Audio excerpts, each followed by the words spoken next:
All right, folks, and welcome to week 11.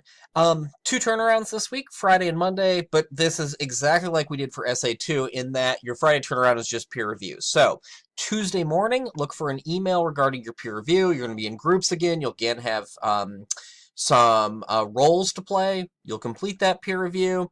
And then on Friday, I will come in and give you guys feedback in your Google Docs as well. So look for that, okay? And then Monday, you're going to revise and submit your SA3 video, SA3 final draft.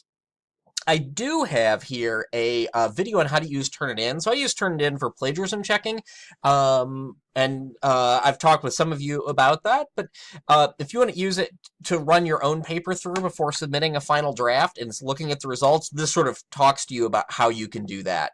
And it should be turned on so you can see your results in all of our SA folders, okay? If you've got any questions, don't hesitate to let me know. I'll be glad to help.